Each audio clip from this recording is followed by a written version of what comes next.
Beyond the Startide Nexus by Gue'vesa.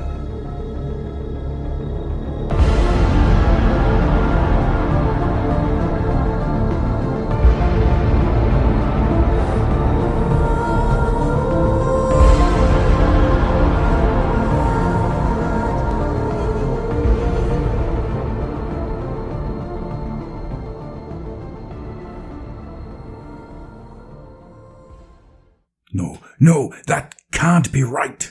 Could you play it again, please? The bridge of the Tau warship Glimmerstar was only dimly lit. Most of the crew were off duty, and only 2 Tau huddled around the holographic projector discreetly built into the white panels. One of them was Ol Neldar, known to his subordinates as Silverwing. The other Tau was his communications officer, Gue'vesa. She glanced at her commander for a moment and nodded, working the input panels of the communications station to restart the message they had just retrieved from the battered, lonely interstellar drone. Once more, Commander Shadowsun appeared as a transparent hologram, seemingly directing her words to the 2 watching Tau as she spoke to the messenger drone. She seemed tired, and her voice lacked its usual confidence. "This is Ol Shesara speaking. I hope this message arrives in time for you to be warned, and time for you to act. We successfully traversed the Startide Nexus and established contact with our lost brothers and sisters of the 4th Sphere. As suspected, they had suffered a failure of their AL-38 slipstream modules, but we don't exactly understand what has happened yet. For your reference, I have attached the recordings of their surveillance drones. Most of the material was far too corrupted to gain useful information. The segments that were not, well, see for yourselves." As the Tau watched, the hologram changed to show images from inside the ship. Despite having already seen the whole message, Silverwing swallowed hard and averted his eyes for a moment. He did not desire to see the torn and ravaged corpses of the settlers again, the splattered blood on the walls, the terror in their dead eyes. These brave colonists entered the wormhole of the Startide Nexus in search of new worlds to spread the teachings of the greater good. Shadowsun's voice continued as the hologram switched back to her. "But they found only death. The few survivors, they have changed. As soon as they laid eyes upon our unfamiliar auxiliary troops, they reacted with open animosity. There is no trace of their own. Investigations are still ongoing, but none of the 4th Sphere survivors are willing to speak of the events before our arrival." Shadowsun paused for a moment and listened to something from outside the field of view of the hologram. She nodded before she went on. "I have to make this short. Despite the traumatic events our brothers and sisters of the 4th Sphere fleets have suffered, as soon as we reunited, we began the expansion of the 5th Sphere in earnest. Soon we established new colonies on worlds we wrestled from the grip of Begul, Gula, and Yehi. However, each time we met the Gula in combat, the survivors of the 4th Sphere committed atrocities far beyond every necessity of war. It was problematic. Unfortunately, further interrogations into the cause of these troubling actions had to wait. We have recently come under attack by a new foe. Our enemy seems to be of Gula nature, but nothing like we have encountered before." The face of the famous Tau commander looked haunted for a moment. "They call themselves the Death Guard, and we have learned that they do so rightfully." The hologram now showed a group of warriors, clad in heavy armor and advancing through thick fog. They looked not unlike the Guron Shah, the Space Marines, but they seemed bloated and repulsive, As Silverwing watched, they opened fire with their primitive bolters, gunning down a group of Gue'vesa. Every booming shot they fired somehow sounded wet. Inevitably, the warriors advanced, crunching stones and corpses underneath their mutated feet. The Imperium may shun the teachings of the greater good, and they may be primitive and barbaric, Shadowsun continued, but these humans are not part of the Imperium.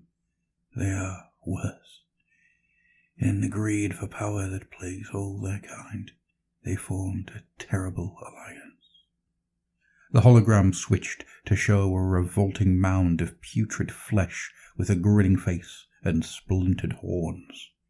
Immediately, the quality of the picture dropped noticeably. The creature swung a rusty blade and cut a crisis battlesuit in half. Another Shazoo attacked with his burst cannons. The blubbering skin of the monstrous figure caved in, only to reveal a horde of smaller beasts, cackling and spilling forth to bury the Tau underneath their mass. The Shazoo screamed, but his voice did not come from the speakers. It seemed to be resounding everywhere on the Glimmerstar's bridge at once. The lights flickered, and the hologram abruptly vanished, and the scream seemed to linger for a moment. The two Tau looked at each other and said nothing. A similar thing had happened the first time they had watched the message, but the screams of the dying were almost different this time. It seemed as if they were closer.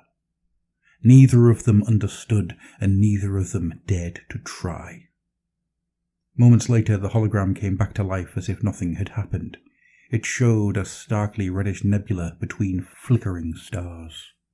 When Silverwing looked up, he could see a similar, off-putting nebula outside the ion-shielded and reinforced cupola of the Glimmerstar's bridge, similar, yet far away from where the message had been recorded. It was the Startide Nexus. The commander and his fleet were part of a heavily armed Tau garrison on this side of it, the Zone of Silence. The message had come from the other side. With all of the information he had about the Nexus, Silverwing wondered how the messenger drone had even survived the crossing. The hologram now showed a Tau fleet coming into view. By the looks of it, the ships had been through several engagements, showing scorch marks and improvised repairs. These Gula cannot be reasoned with or bargained with, Shadowsun's voice returned, even less than the rest of their kin. In the same way the Gula of the Imperium adhere to their emperor, the monstrous aliens here have turned to the savage worship of a being they called Nurghel.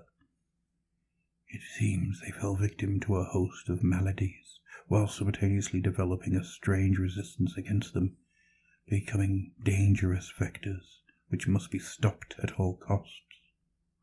Nurghel. Again, the bridge light of the Glimmerstar flickered ominously. Silverwing tried to ignore it. In the past 3 Vecta, our troops have met this dangerous foe in numerous engagements, Shadowsun continued in the hologram. The warriors of the Death Guard have attacked us on multiple front lines. They are extremely resilient. We are outnumbered. We are outgunned. Silverwing shook his head in silence as he watched the message. Impossible. This seemed like a desperate acknowledgement of a superior foe. I hope this message arrives in time for you to be warned. These were the words Shadowsun had begun with. A warning. Thus, Commander Shadowsun went on, I have come to a decision. We cannot stop the Death Guard this side of the Startide Nexus. After dozens of battles, our fleets are too damaged.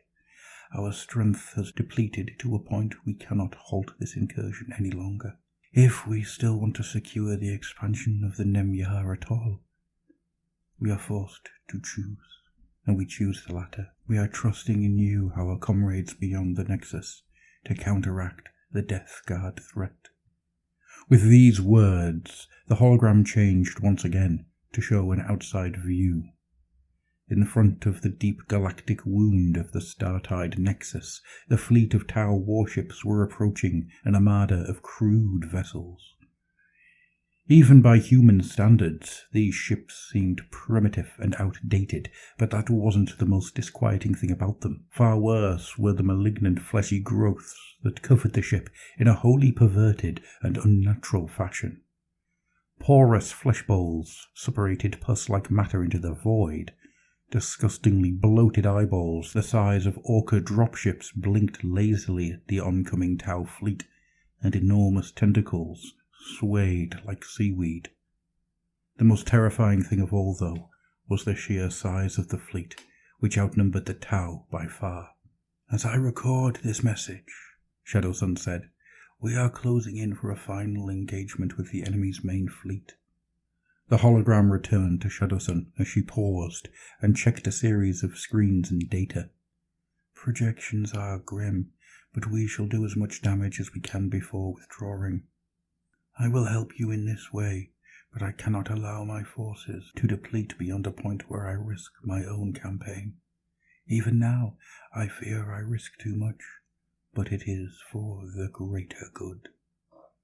I showed you what we face, what you will have to face. It may be against the teachings of Startide for us to intervene one last time." Suddenly, the hologram flickered, and Shadowsun looked at something outside the picture. "Damage report. Shield generators compromised." An artificial voice droned in the background. "We have lost Black Squall and Ivory," another voice reported from somewhere. Shadowsun closed her eyes for a split second before readdressing the drone. "I have even less time than I anticipated," she said, with far more urgency than before. "We are certain the Death Guard aim to cross the Startide Nexus. We will try to stall them as long as we can, but we cannot stop them." The hologram flickered again as Shadowsun's ship was hit. Silverwing wondered if the commander had survived the engagement, or if he was witnessing her final words. "I can only hope this drone arrives at the zone of silence intact," Shadowsun went on, "and that we can hold the enemy at bay long enough for you to prepare yourselves for their coming." "Tide Strike and Zephyr Bond reporting boarding parties," someone from outside the field of view said. "Moon's Heart reports several hits with some kind of... Moon's Heart, please repeat. Some sort of mucus-ridden energy beam. Corrosion damage on multiple decks." Shadowsun nodded in acknowledgement. "Moon's Heart, disengage and retreat. All available crew prepare countermeasures on Tide Strike and Zephyr Bond. All Corel, maintain attack pattern." The picture shook once again as the clarity blade. Shadowsun's own flagship took a heavy hit, and the commander reeled for a second before she could steady herself. "All disposable energy to the front shield generators," Shadowsun commanded, "and watch out for that unidentifiable object on our flank." She glanced at the messenger drone for the last time. The tiredness had vanished from her eyes, replaced by the determination of a true Tau commander. "End recording," she said. "All ships, prepare for Kaon maneuver," and the hologram abruptly cut to nothing. All aboard the Glimmerstar, the two Tau looked at each other, then at the void outside their warship. It was empty, apart from their own fleet and the heavily armed space stations of the Tau Empire guarding this side of the Startide Nexus. "When was this message recorded?" Gue'vesa indicated to the timestamp. "There is no way of mistaking it, Commander." Silverwing shook his head. "That cannot be right. If it was correct, then the enemy fleet would have arrived here by now. Maybe Shadowsun defeated the Gula after all. There is simply no way they could have stopped a fleet of that size. Stalled, yes. Defeated, no. Not even Shadowsun could do it."